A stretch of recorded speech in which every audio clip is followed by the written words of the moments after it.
So, bookworms, welcome to episode 142 of the Cantina Book Club podcast, where readers can find interviews with authors of all genres. I'm Megan, self proclaimed Cantina Queen, here to bring you insights from the authors themselves. Each week features a Cantina conversation with an author. Sometimes they're returning guests, and sometimes it's someone new. Please be sure to hit that subscribe button so that you never miss out on an episode, and feel free to browse through existing episodes so that you could catch a previous interview about a book that you finished. Today's episode features a chat with returning guests, RaeAnne Thayne. We're talking about her book, The Rainy Day Bookshop. That book is available now. I always love catching up with RaeAnne. It's such a lovely conversation with her, and I do really adore her work. So it's always fun to catch up with her. And I was really excited to ask her more fun questions since I've covered her background before. Some spoilers do pop up in these conversations, but the episode is more enjoyable if you've read the book anyway. So if you don't know why I am giggling about a certain MMC and her story and why we both, Rhiannon and I, love him so much, hit pause, add this episode to your playlist, and go pick up a copy of The Rainy Day Bookshop. This interview will be ready when you are. Just a heads up that I often use adult language to express my feelings towards the authors and their work, whether the characters need to get their shit together or I'm saying what the fuck to the author for making me feel things. Just please be mindful of listening ears. Books coming out this week, June 8th, Party of a Lifetime by Henry Corrigan. He is going to be a future guest on the show, and his interview is coming out really soon. June 9th, 20 Something Else by Stephanie Mack and A Botanist's Guide to Tradition and Treachery by Kate Kavari. Both of their interviews with these ladies are coming up as well. So I'm really excited. June is going to be like super packed, and you've just got a plethora of summer reads available. And without further ado, get ready, grab your favorite drink. Here is Ran. Today, we are welcoming back RaeAnne Thayne. We're talking about her book, The Rainy Day Bookshop, that comes out on June 2nd. RaeAnne, thank you so much for joining me again. I'm always looking forward to talk to you. This is like what I think chat number 3 I that think we've so, and had. I Yeah. love everyone. Oh, I'm happy thank you. I'm gonna say like soon enough you'll get a jacket. I don't know. Like to Five Timers Club. yeah, pretty much, right? And I just finished this book. It's fresh in my brain. And I will say this after the past few books that I've been reading, both for just reviewing and for pleasure and for interviewing, they were okay, but I was missing that spark. And I was so excited to get to your work, and you did not disappoint. It was everything I expected from you, and Oh, we'll that's we'll get nice. into it. Thank you. I'm happy to know that you enjoyed it. Absolutely. I got my faith in you. I have a certain level. The bar is set high. I'm sorry, but absolutely. Okay, so to get started, can you share a summary of the book so that we can follow along with the conversation? Sure. So this is a book about a woman who's kind of sandwich generation, like so many of us are. So she's taking care of her mother, who's been injured recently. Her mother's somewhat older. I wouldn't say elderly, but she's older. And then she also has a strained relationship with her daughter because of some things that have happened in the past. And so when her mother gets injured, she begs her daughter to come back to their little Oregon town to take care of her bookstore for Rosie. That's the kind of the main female character. And her daughter has a daughter as well. So it's four generations living in the same house, dealing with each other. And of course, there are some romantic elements. And I have two romances in this book that I weave together. I love it. I love it. You do romance. I would say it's like a bell pepper. Like not even like any really chili peppers. You do the bell pepper spicy level really well. Thank you. Like I think that just with so much romance, like romance obviously like just is such a driver of the industry, and we all, I don't care who you are, we all like eat that shit up. We all want like the yearning, the pining, and then it's for those of us who prefer the, like we've talked about this before, those of us who Mhm. prefer that on page intimacy versus like, oh, they're not getting there yet. Or it's like fade to black or closed door. You're like the women's fiction slash romance tiptoeing author that I know what I'm getting because I loved your books before. And I'm like, I ate that shit up with the pining, with the like internal thoughts, the internal monologue of the characters interacting with each other, and they're fighting their urges. And I loved it. And even when they do finally The language and the scene that you set, the feelings that you set, it's just like, ugh, like, I scratch that itch. It scratched that Oh, itch. Yeah. well, and it's a hard choice sometimes when you're writing a book to say, "How do I keep this the way I wanna write it?" Which is I like to focus on the emotional connection between the people. Obviously, there's a physical connection as well, but I like to bring out the emotional part of that journey. I Other authors do this physical part so much better than I feel like I do, so let them have their I skill and mean, I'll I focus think if on you wanted to play around, you could go you do it very well. You how to write, like, where the hands and the mouths and the feelings and the igniting internal, like, urges go, like, I could tell yeah. that you have experience doing Well, that. and it hasn't always my voice has not always been what it is now. My first probably 30 books were on page intimacy for the story, and so I have written that. I know how to write it. I've done it before. It's just not I just felt like I was not super great at it and wasn't writing it as well as other people do. So I decided to focus on what I feel like are my strengths, which is the emotion, the cozy feeling, the relaxing in feeling. That's where I I wanted to love how you're like, "I don't know, the first 30 books, I was just kinda" Well, been around forever. In fact, I should say that June marks the anniversary of my 30 years that my first book came out 30 That's years ago in June. amazing. That's huge. I think there's, like, a small group of authors who could say that. I Yeah, mean, like, that's a few of awesome. Like, us, and but you're yeah. still trucking. You're still doing it. You're still whipping out these books that are just, like, that still connect with readers, that still touch upon that, that still feed us, like, whatever we're into. Because I think, like, if we're speaking about the boom of smut, the boom of on-screen whatever you call it smut, but, like, there's on-screen intimacy and then there's, like, straight up erotica where it's like, "Oh, no, this is what this is gonna be," and it doesn't pretend to be anything else. But there's, like, sports romance and contemporary, and there's, like, "Oh, just a heads up, there's gonna be on scene." That's what I feel like on page, like, if there could be a rating, like there's a TV and film rating, I feel like there should be a book rating, like some it would be really helpful because 'cause I've read reviews of other people's books where it's like, "Oh my god," and it's like, "Just don't read it, you don't have to complain Right. about something, if you could put the book down," and it's like, it is Not your jam, just put it down, but there's people that's what I do love that about romance is that whatever you're into, whatever level you like, whatever floats your boat, you can find that book, out there, exactly. and then you'll find more in that Yeah, book. like the Find them. algorithm will find you. So kinda wanna, like, explore, like, from you and your growth as an author and kinda you playing around with your comfort level or, well, your confidence level, I should say. You're comfortable with going there, but your confidence of being like, "I'm gonna stick to what I know that I'm gonna be a rock star at." So, seeing the kinda landscape as it is today of the booming romance industry and where it's gone in various levels of said intimacy. Have your thoughts changed? Like, have you thought about maybe like, returning to on page good times?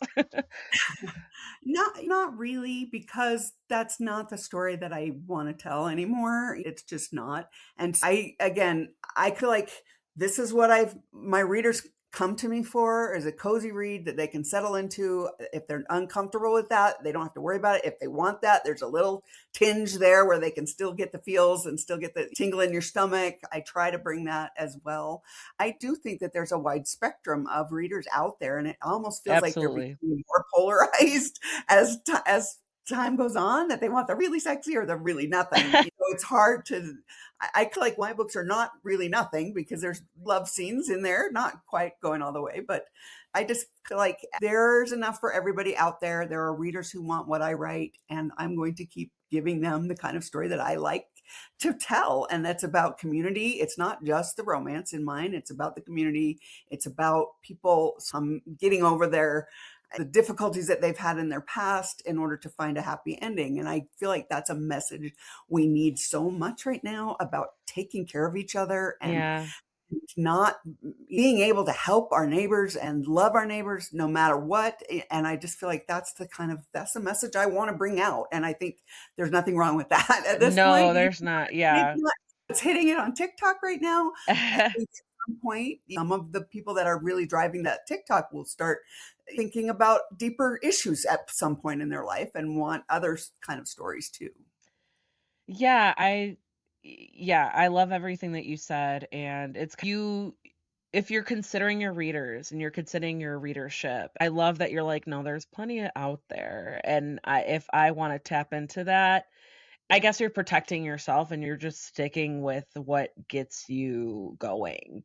Like, because I feel like if you weren't really into it, readers would be able to tell, you know what I mean? Like, if you were trying too hard, readers would be able to tell because I could tell, like, and I recognize your writing and I recognize the moments, the leading up to it. I was like, "Yes." I remember, like, in my notes, I was like, "Yes, they finally kissed." And I was like, "Oh no, of course they're going back to, like, self-doubt and all this shit." I was like, "Boo." Like, Sorry.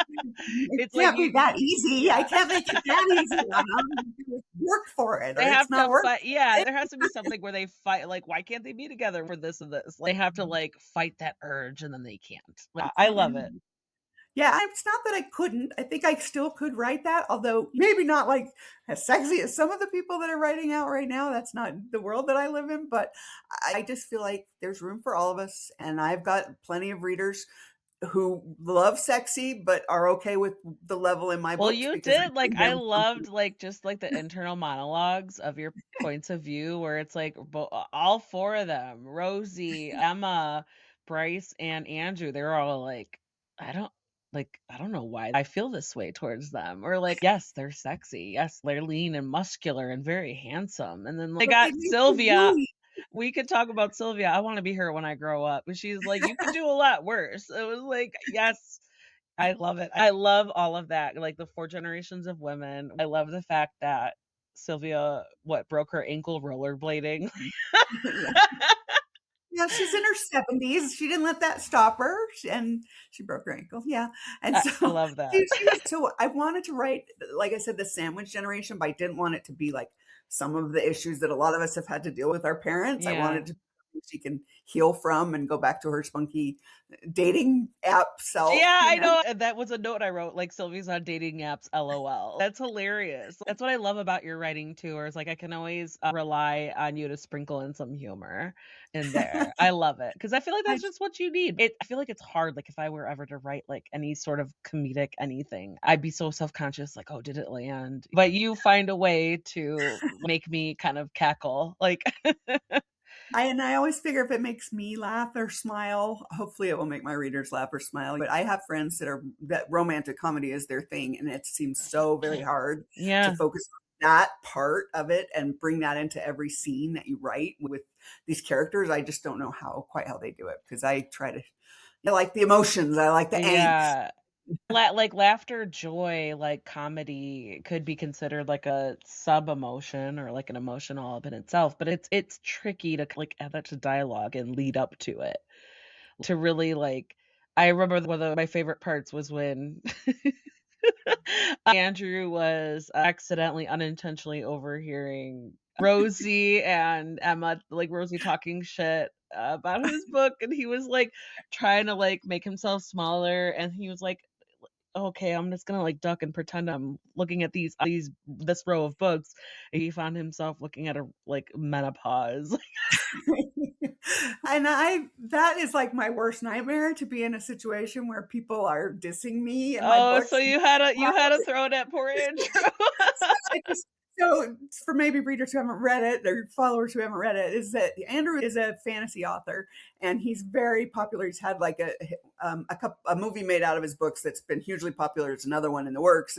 And so it's basically the new kind of I was thinking Star Wars, that kind of a story, and everybody's into it and loves it. And but Rosie does not like it. So she owns this bookstore that her daughter is running, and she and her daughter are talking about him moving to town because they know he's moving to town. And Rosie kind of disses his books and said that he doesn't know anything about women and she doesn't like his characters and all these things. And so I thought that was I love the idea of an author and a person who doesn't like their books, and how do you come together at that point because your books are like I mean Yeah, who's and coming from an he's author. trying to, like, comfort himself. He's like, "Oh, it's like it's not gonna hit with everybody." Like, Yeah. So that was a fun scene for me to write, I and bet. I found myself referring to it often in the book, and I had to back off because it was too often that they went back to that Oh, I conversation, and know. Gotta go, move on. I They love had to. but I loved it while he was, like, returned to that. He was like, "Even if I don't seem like I've been with women." And the other part that I liked about that dynamic between them is that once she knows him and she starts listening, she listens to his books again, and she has a whole new appreciation for his writing style after she knows him. And so Yeah. I think there was some fun part of it And there I could that. totally relate to that because I always like to read the books before I talk to Mhm. you all, and I will have a certain opinion about it, whether I'm pissed off or, like, touched or, like, underwhelmed, and I'm like, I don't know how I feel about this." But then I that's definitely true where I do feel a certain different kind of way after speaking to you all, and so there's books where I'm like, like, I don't know," and then when I talk to them, I'm like, okay, that helps me see it a different way, and I'm thinking like, "Oh, man, like, not a whole lot of people have that opportunity," you know what I mean? Like, but you guys can't talk to every single person that picks up your book, so that's why I'm like, "Oh, I think it's great that I have this opportunity." But you're absolutely right where it's like, that does happen, where you're like a bookstore owner, a PR agent, like, anybody who's involved in the industry who might have the opportunity to change their mind based on a conversation or based on getting to know the author. So Right. for me, it's very clear, I think. You don't have to worry about me because I'm like, when I saw your name come up in the list of releases, I was like, my girl. That's so lovely. Yeah. Well, yeah, and I think it goes back to what we said before, is that not every book is for every reader, and that's exactly what this sort of experience illustrates, that he writes fantasy, she just Yeah. doesn't like fantasy, I love you that you know? explore that. Yeah. Yeah, and I, as somebody who maybe doesn't write right now the books that are hot, that was really meaningful for me to write about the fact that there's depth in the stories. Maybe they're not exactly what you're looking for, but give it a chance with an open mind, and it might be something that you find joy in at some point. Absolutely. Yeah, absolutely. You know me, I'm gonna go off on tangents if we keep going. I want to focus on your work. So again, I'm gonna go into research involved. Was there anything that you were surprised to learn? How did you approach this book versus other releases? Because I know you've been planning this for a while. Wait, was this a standalone in another universe? This is just a standalone. Okay. I've written stories on the Oregon coast before, but this one is totally standalone. So it's. Okay. So I want to know anything.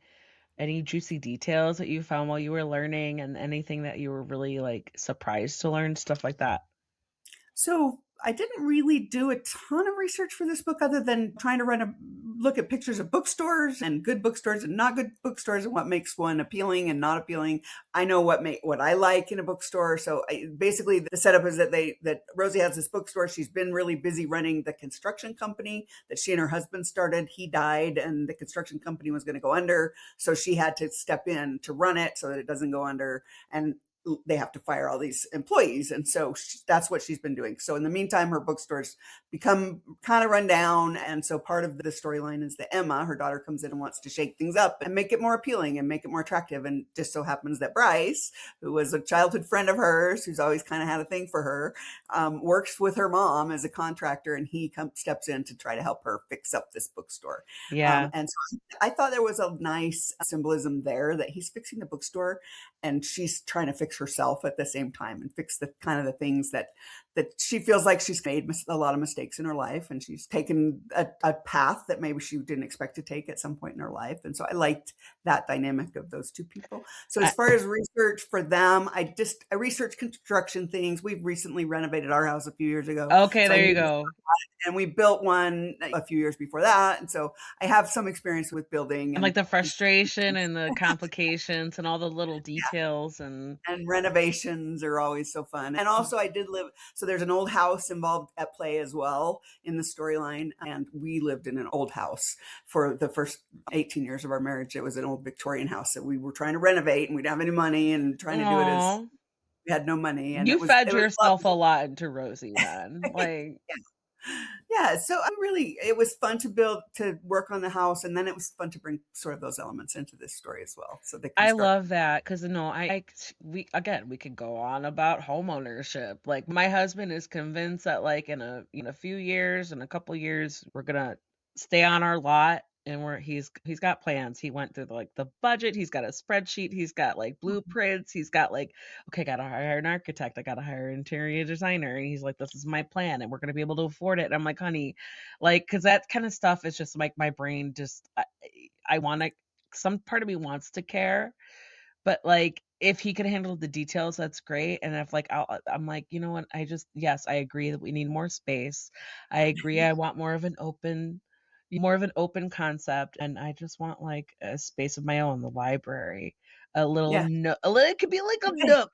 It could be like a small room size nook. But, yeah, going off of, like, all of that, it's just like you fed yourself into Rosie. I could tell just from talking to you for what, be barely, like, 20 minutes, like, I could just hear your answers, and, like, all your characters are always so, like, likable, and, like, Bryce is he Nice. was so sweet. Both him and Andrew, like, I don't know, you write all your male main characters, like, a little bit swoony, desirable, making it very clear, like, this guy is the one that we need to pay attention to, and that the woman and I love how it's like there's no, like, competition, but it's like it's very well known. The women in your main characters' lives make it well known that, like, "Oh, Right. hey, like, I like hey, you could do a lot worse," or, "Oh, he's so dreamy," and I love the fact like, it's also, like, the mother-daughter relationship where Emma notices, like, something going on there, like, what she, like, right. notices her mom blushing, and she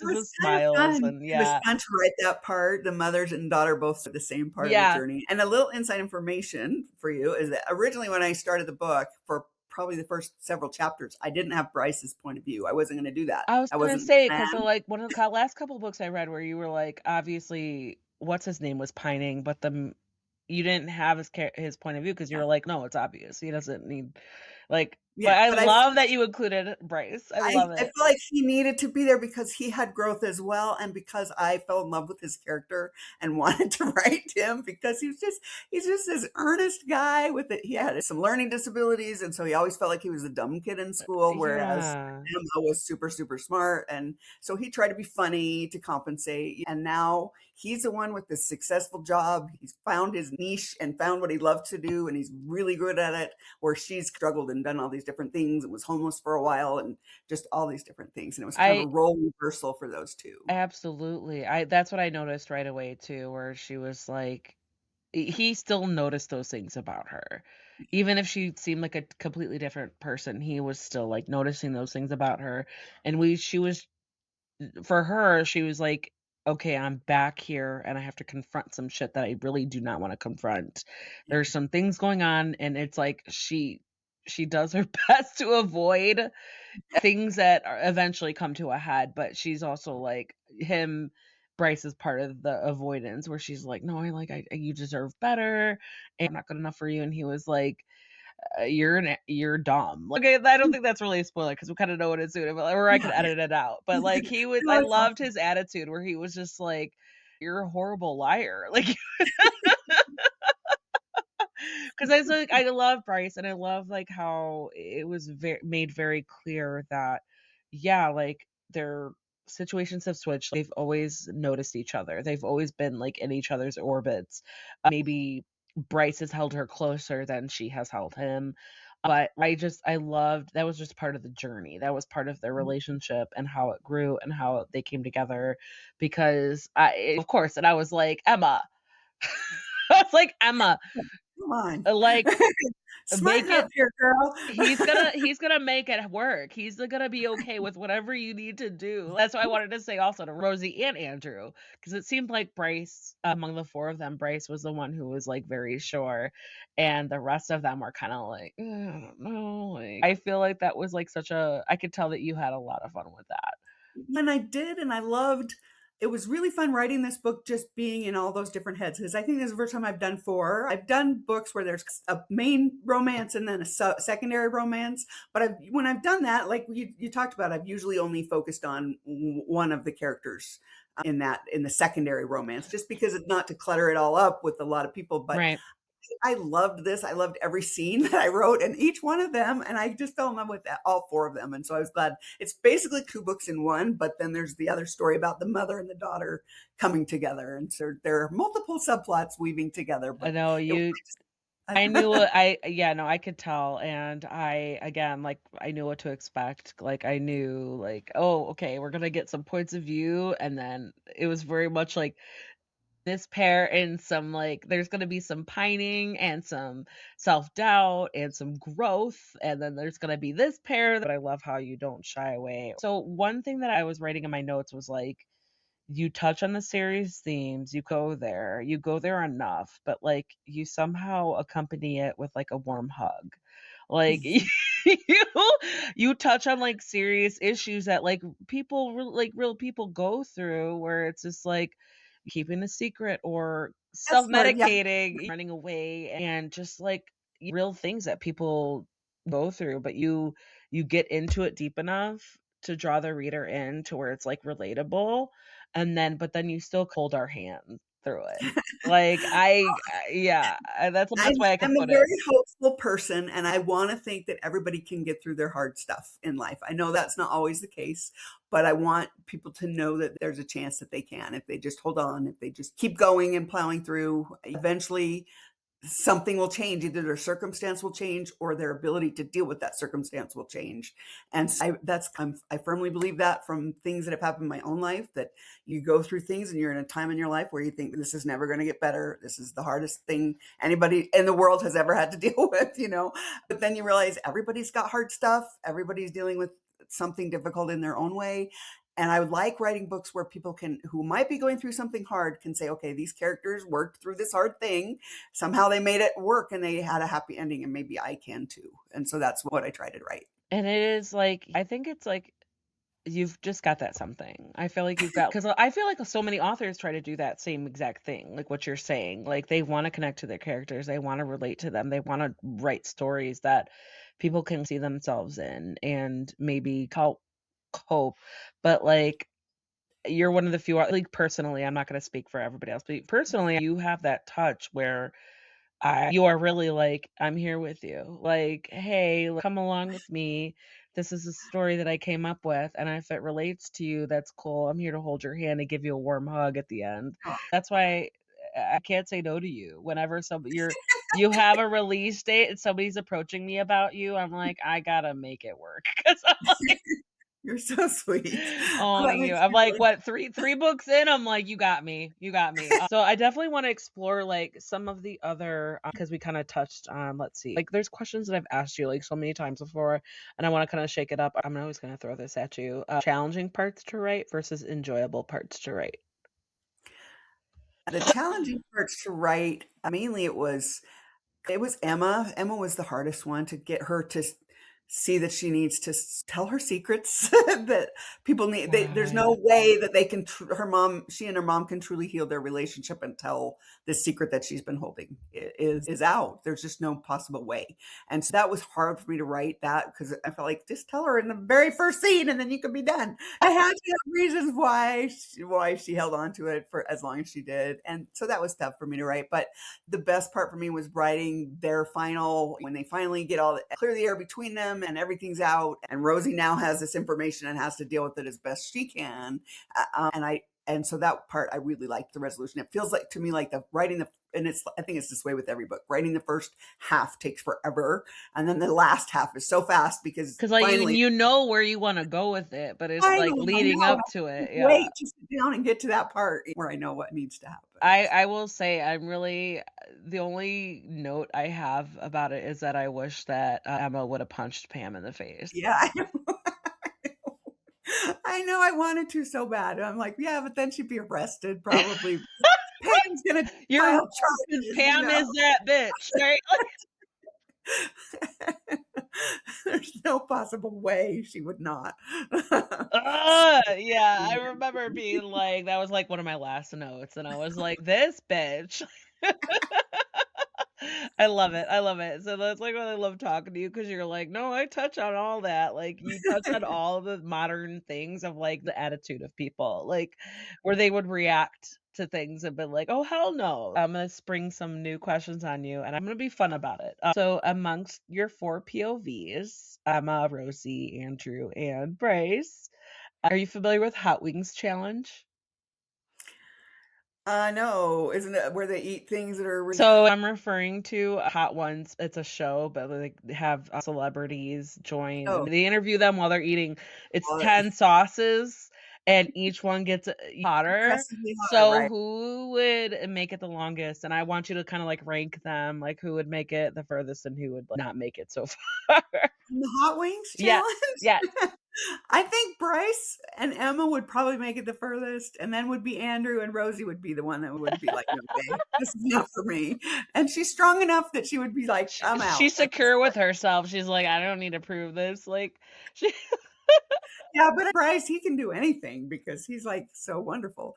I just I loved him so much, and I know that probably comes out in the book that he just stole my heart from the very first time he showed up, you oh know, and God, no wonder you had to have his point of view. I loved him too. Everything about him, he was on point. And even when he wedged himself into the relationship, he was straight up like, "This is just my opinion. Please don't tell Emma." yeah, don't tell I me. love that. I think like a book boyfriend territory, right? I was like, I think I wrote in my notes, green flags, like just oh God, he's so sweet. Even when like you went to the point of view, like because there's something at the end of the book where Emma's like she realizes it like solidifies and she's just like, "Oh my God, what was I doing? Like I need to say this and I need to be with him and I need to get to him." And I love that he was like he didn't even care about his injuries because he was like, "Emma, the look that Emma gave me that I might be gone," like and he was like, "Emma loves me." He's like, "I don't even care about, my 2nd, 3rd degree burns," like, he doesn't Yeah, because that's who he is. He's just a hero. I love that because he was only thinking of like, "Oh my God, we gotta keep her here. We gotta keep her here." And he just looked at them with such like, adoration, her and her daughter, and I feel like that's such a huge thing where he's like he looked at them as a package deal. And again, And you went to the children as being like, "Hey, what's up?" Like yeah, and Olive for him kind of represents Emma, that the Emma that he loved, and Olive was part of her. So that Olive is her daughter. She's 3 years old. She's really spunky. And then I should say Andrew also had a couple of kids, and so that was a sort of a conflict for Rosie. She's like, "I'm a grandmother. I I don't need know, kids." I love So that. but Yeah. she's a young grandma. She's only Yeah, 45. She had her daughter exactly. young, and her daughter had her daughter young, and so she's only 45. But still, she's at a different stage in her life than Ex he is, who had kids late in life. They're not that and then far it apart kind in of age. but that part of her, like, self-doubt, that's part of her, like, journey where she's just like, "Oh god, I'm a grandma, like, what am I doing pining over this man?" Like, pining over this And she's sexy author, like, what she who had dated the leading lady in his movie, and Right, like so she felt like extremely inadequate compared to that. and Yeah. then here we get to his point of view, and he's just like, "She's really pretty. Why am I drawn to her even if she talks shit about my book?" I love it so much. Okay, so I feel like this is a fun question to ask you. What name would you never use for a male main character or female main character? What name would I never use? Any of my kids' names would be so hard to write. So I wouldn't use any of those, or my husband's name would be hard to write. But other than that, I think I've written 80 books, so I've used most of the names that I've ever thought of I and was liked. gonna say, how do you keep things fresh, keep things new to yourself? Because I'm like a reader, you're like, you could have loyal readers like me, or you can have new readers. And it's like, how do you keep things fresh for yourself? Like someone who's been writing books for 30 years. Crazy Well, woman. it's the characters. Really. I am crazy. Sometimes I look No, back and I go, I mean crazy "I in a get good here." way, like boss ass bitch. Like, okay, you are in your own element. Like you I feel extremely fortunate that I've been able to do this for so long. I know a lot of people that have stopped along the way and have done something else or have had discouragement and disappointment, and I've been really fortunate that I've been able to keep things going for this long in my career, and I tell people, "How lucky am I that I make people happy for a living? That's my job." There's not a lot of people that That's such can a say good way to that. look at it. That's such an Yeah. awesome way to look at it. I love And that's that. what when I sit down to write, that's what I think about. I think about how am I going to make somebody's day a little bit better by reading my book? What can I bring to the page? What can I and every book I try to be better, so there's the challenge of it. That keeps it fresh and exciting and interesting and hard.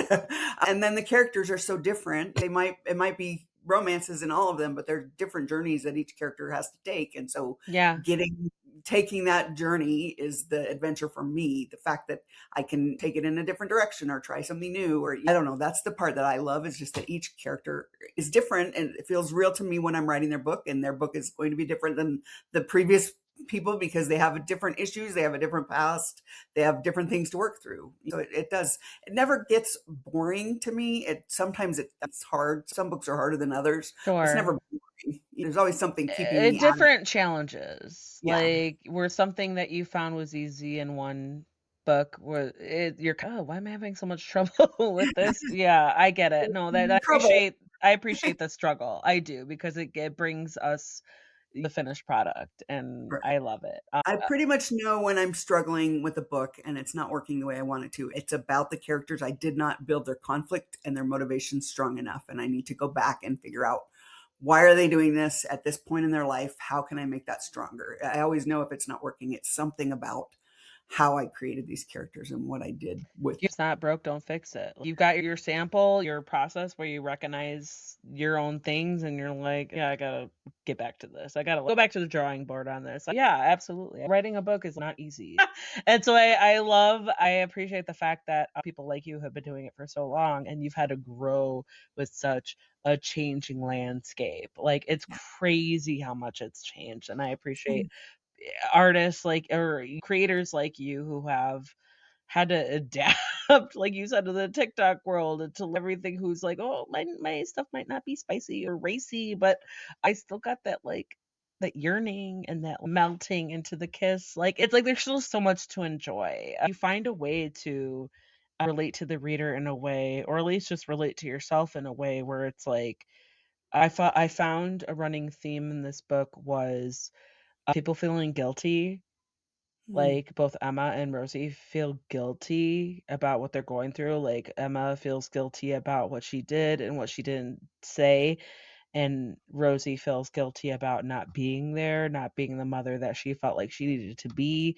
And then it's also like, with the 4 of them, I loved that you pointed out, we have to stop looking at what we still have to do and just appreciate how far we've come.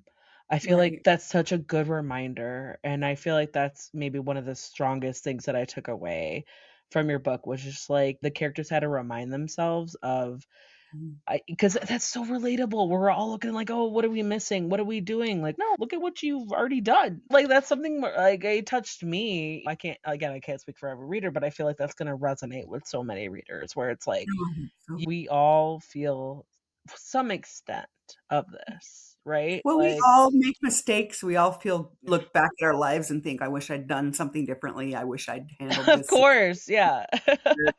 Somebody who gets through life without that. And so in this particular case, it was a really hard situation that especially Rosie and Emma were dealing with, and they both dealt with it in different ways. And Rosie maybe wasn't a very good mom to her daughter at the time after her husband died. She wasn't there for Emma when she really needed a listening mom because she was grieving this husband that she'd loved. They're able to work through it and get to a better place eventually. And so I do feel like that's a message that people need to hear, that you can get It's through it. It's it hard now. really is.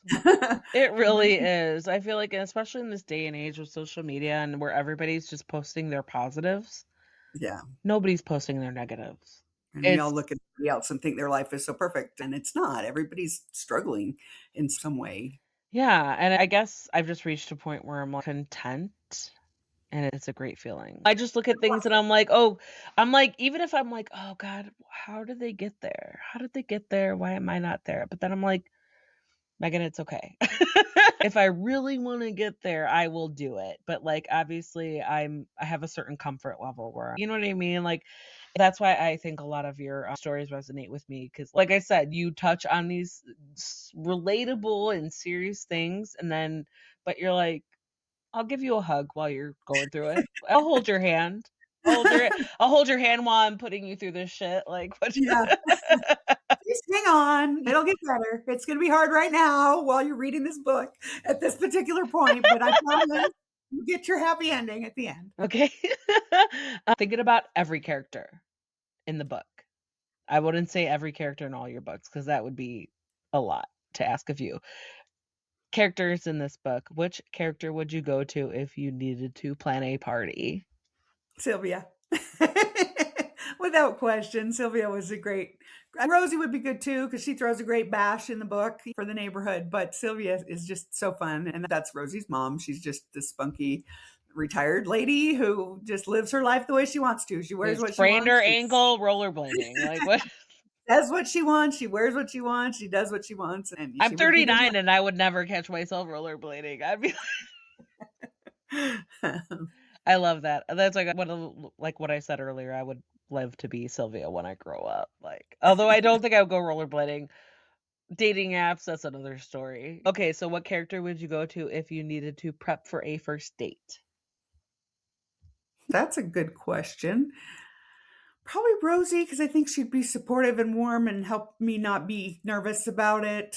She's a kind person, and I think that's what I would want. But As would far she as help you pick the right outfit? yeah, that's a good question. Probably Emma. She's got a great style. She's got her own great style. It's a little edgy. She knows what she likes and what she looks good in. So Yeah, yeah, I probably would go to Emma. I Maybe love both of that. them. Why couldn't they both help me? The joint, yeah, joint with like, okay, like Rosie would take care of like the emotional and be like, don't talk about this, don't talk about this. And Emma would be like, girl, turn around. Like, We'll let me see see. what you got. Yeah, I love that. Okay, so what character would you go to if you needed to hide a body? Bryce, probably, because he's very strong and muscular and could help. And he's so loyal. And he's so loyal, and he would, if he cares about you, he's gonna do whatever he needs to do to I help love back that. you I up. love that. It's so true. He'd be like on top of everything. He would think of everything. He would Yeah. I love that. Oh my God, Bryce, our little baby boy. Okay, so something that I do wonder is like how you tap into points of view that are not like yours at all, different generation, different gender, different background, different lifestyle. So I'm going to throw this at you between the four again. How would each of them wash the dishes? Like if they came into their house, they saw a sink full of dishes, how would each of them handle it? That's an interesting question. I think Rosie would just step in and do what needs to be done. She'd just power through. In fact, she does wash dishes in this book, so there's a scene of wash Oh, the yeah? she's helping wash the dishes. She'd be like, Um, "Hey, Andrew." and Andrew would just he would probably his mind would be working out the next plot, so he'd be fine doing it because it would be just a routine thing while he's thinking about what he's going to be writing the next time he sits down to write. Emma, I don't know how she would wash dishes. She would probably just do what needs to be done, but in some creative It's way. And okay if she walks in and she's like, "I'm not doing that right now." yeah, Like, that's but okay. Like there'll be times.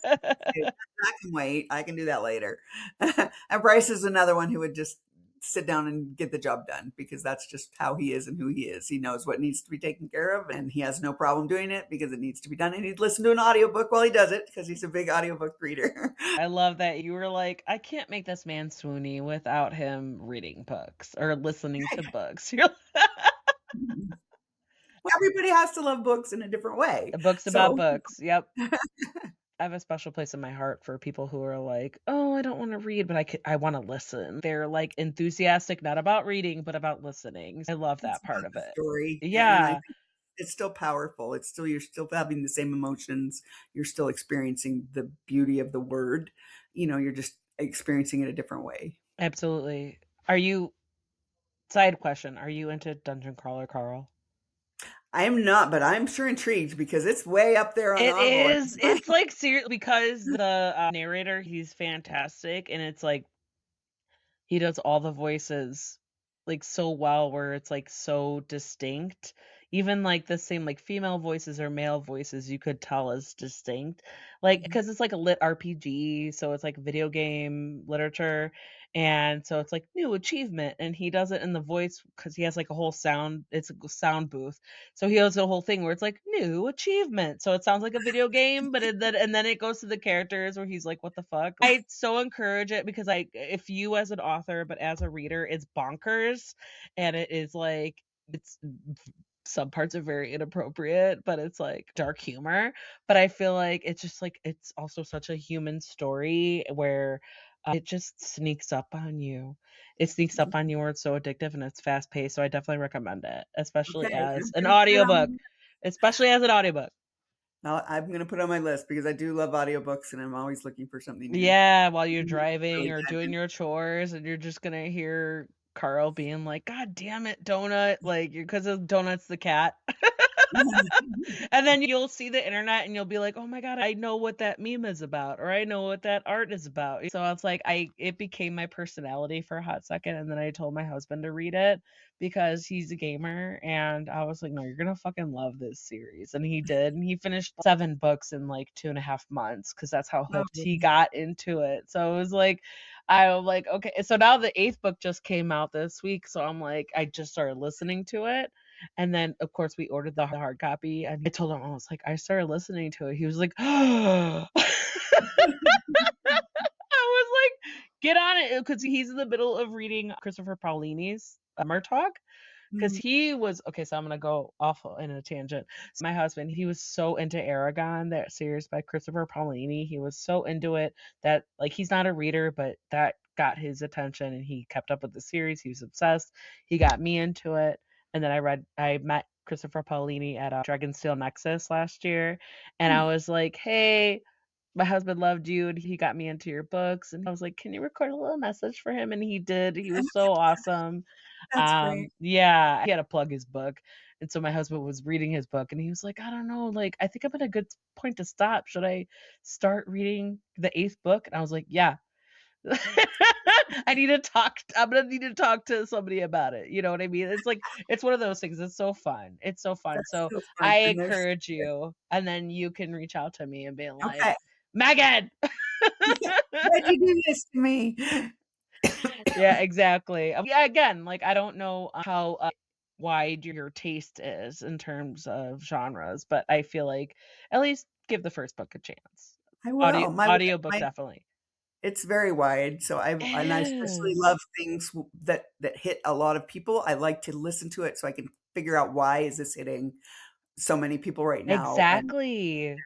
what's the appeal of it, and what are they bringing to the game that, maybe I can Exactly. incorporate I some elements know. Absolutely. I love your brain. I love your mind. I love the way you look at it because that's exactly it. Again, the 4 characters, what 3 items would they bring to a desert island? 3 things. Let's see, Rosie probably would bring a book at least or 2, and she likes to feed people, so she'd bring some tool that would help her feed people, whether that's a frying pan or something like um, I could see Bryce bringing tools because you gotta have your tools, you gotta build stuff because that's what he does, or Oh at least god, he would take care of everything, like, he shelter, done. he would fashion everything, take care of all of them, all 4 of them he would take care of. Would probably have to have a pencil and paper so he could write, even if he can't have his laptop, he would need something to write because that's who he is. And Emma, she's a little tougher because she has a lot of interests, but I don't have a good answer for Emma. What do you think she would bring? I should bring her daughter, although Well, of course. she probably were with that because she's like, "I don't want my daughter to deal with this." I feel like maybe she'd take, like, a notebook. I feel like Yeah, no. she could She's use always got some, like ideas. she Yeah, could use something to write some shit down in. Like, she's either got ideas about whatever, this and that, and, even if it's just some reflection in a journal. Other than that's a that yeah, like, either a journal or that's what came to mind, but if I had to think of something else for Emma, maybe it would be, like I think I could see her maybe, like, getting into a workout routine to keep herself busy. good I feel like she's one of the kind of people who would, like, need to keep herself busy, and I'm Yeah, thinking, like I'm just thinking, like, me, like, I would just have a set of instructions to follow. I feel like if she had a set of instructions to follow or at least guide her, like a workout routine maybe or oh, you know what? I think she would steal Bryce's tools. yeah. I was thinking that. I would think She will steal paper from Andrew. She will steal the tools. They will figure out a raft to get him off of the island and come Yeah, she would together. be right Emma up. and Bryce will be the brains behind figuring out how they get everybody off. Even if Bryce wasn't there, I feel like she would be like, "Okay, let's see what we got here." She would be like she would do well with a saw. Maybe Yeah. with, like, a ruler, measuring tape, something like that. So, yeah, there we go. Okay, so let's see. Okay, so RaeAnne Thayne, what do you hope readers get out of the Rainy Day Bookshop? I hope they take away a feeling of joy, that they feel better about the world after they're done reading the book. That's my hope every time people read my books. But I also, in this one, particularly hope they realize that what they've been through, what they're going through, does not have to define the rest of their life. They can still find happiness. They can still find joy. I've got 4 characters who all have struggled with grief and loss and difficult things that they've had to overcome, and they are able to find their happy ending. And I just hope my readers, the people who read this book, will go away with that same sort of feeling. Okay, so RaeAnne Thayne, are you working on anything that you could talk about? I'm going through the final edits for my Christmas book, which will be, it's called Cozy Little Christmas. So it fits my brand very well.